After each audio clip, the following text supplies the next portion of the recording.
Shalom saudara, salam sejahtera dalam kasih Tuhan kita Yesus Kristus. Kebenaran hari ini 3 Juni berjudul Kudeta terhadap Allah. Karena Allah tidak kelihatan dan seakan-akan diam, maka hal ini berpotensi atau memberi peluang orang bisa memberikan pandangan mengenai Dia sesuka-sukanya dan sebebas-bebasnya. Teologi dimanipulasi menjadi komoditas dalam berbagai aspek, termasuk untuk kepentingan politik. Dalam sejarah gereja khususnya sejak Kaisar Roma memberi maklumat yang disebut sebagai maklumat Milan atau Edik Milan, di mana orang Kristen diberi keleluasaan untuk menjalankan keimanannya pada tahun 313. Pada dekade itu kekristenan mulai diterima negara dan masyarakat luas. Kaisar-kaisar Roma mulai memeluk agama Kristen. Teologi menjadi alat politik kaisar demi mempersatukan masyarakatnya. Tetapi para teolog dan pemimpin gereja tidak sadar mereka diperalat oleh kaisar, sehingga terjadi pertikaian teologi yang menyakitkan antar mereka. Sampai hari ini kebiasaan melakukan perdebatan teologi yang membuahkan percideraan diwarisi oleh orang-orang Kristen yang tidak mengalami perjumpaan dengan Allah secara benar. Perdebatan yang membuahkan percideraan bukanlah perilaku yang diajarkan oleh Yesus.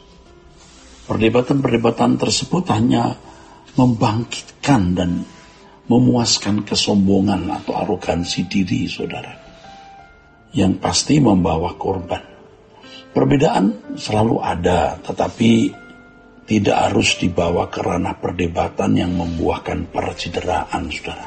Kalau seorang Kristen benar-benar mengalami perjumpaan dengan Allah, maka tidak akan terjebak dalam perdebatan teologi yang melahirkan percideraan.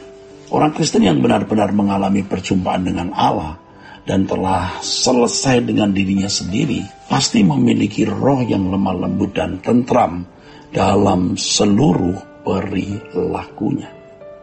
Saudaraku, Konsili Nisea tahun 325 adalah bagian dari manuver pemerintah yang masih kafir untuk menghindari perpecahan di dalam wilayah kekaisaran.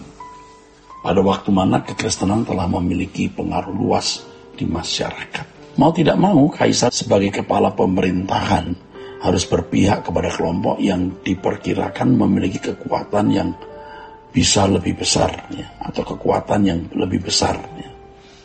Seperti Kaisar Konstantinus ya, lebih berpihak kepada Athanasius, sedangkan dulu sebelum dirinya meninggal dunia dibaptis oleh Eusebius, rohaniwan yang berpandangan teologi, ya, sama dengan Arius yang melawan Athanasius yang dimenangkan kaisar itu, saudara.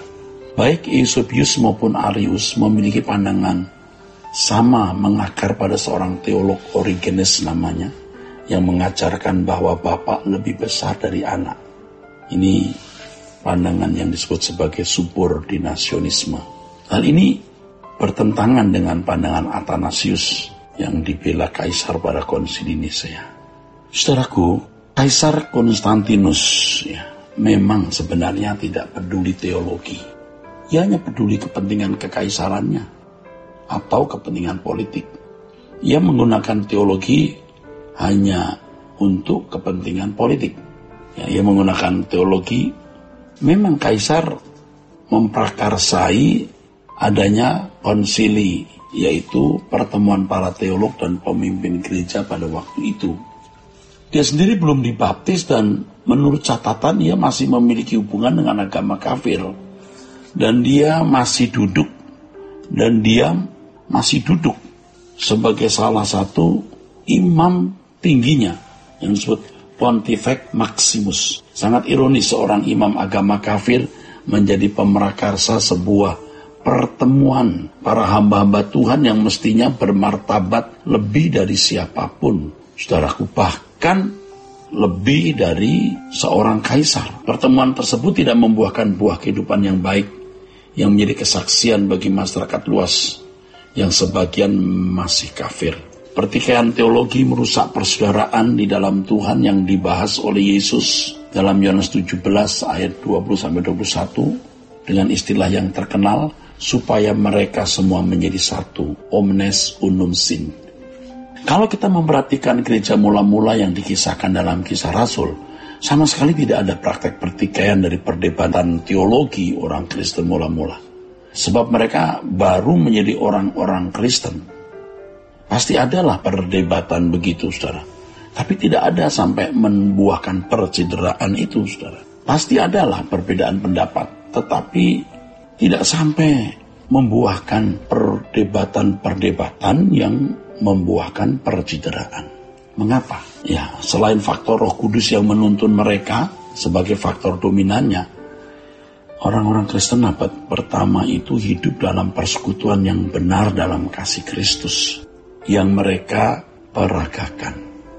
Sehingga tidak terjadi pertikaian seperti sejak maklumat Milan. Ya.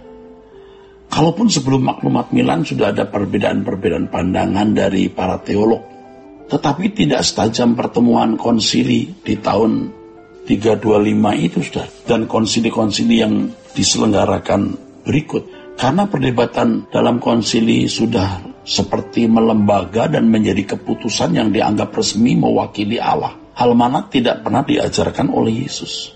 Sejak konsili Nisea diselenggarakan, maka diselenggarakan pula banyak konsili-konsili yang lain. Seakan-akan menghadirkan palu Tuhan untuk menetapkan seorang salah atau benar, sesat atau tidak sesat atas nama Allah. Mereka yang dianggap salah atau dianggap sesat dijatuhi hukuman sebagai konsekuensinya dalam bentuk dikucilkan, yang bisa berarti juga menghentikan atau mempersempit gerak pelayanannya dan diasingkan. Di abad-abad berikut, saudaraku, mereka yang dianggap sesat bisa dihukum mati. Akibat dari hal ini terbangunlah asumsi bahwa Allah mempercayakan kursi pengadilannya kepada manusia. Praktek seperti ini adalah tindakan kudeta terhadap Allah. Seiring dengan hal ini tidak bisa tidak terbangunnya pemerintahan dalam gereja yang syarat dengan intrik politik. Gereja mengalami kemerosotan selama berabad-abad. Martin Luther dan tokoh-tokoh lain membangunkan gerejanya untuk sementara waktu, ya, kembali ke rel yang benar, tetapi kemudian gereja kembali mengalami kemerosotan sampai sekarang. Perdebatan-perdebatan menunjukkan bahwa mereka telah terjebak dalam kehidupan Kristiani, Allah dalam fantasi. Allah hanya di dalam nalar, bukan dijumpai dan tidak dialami secara real. Hal ini sangat menyedihkan, saudaraku, ya, sangat menyedihkan. Kiranya kebenaran hari ini, saudara, memberkati kita sekalian. Surah Gracia.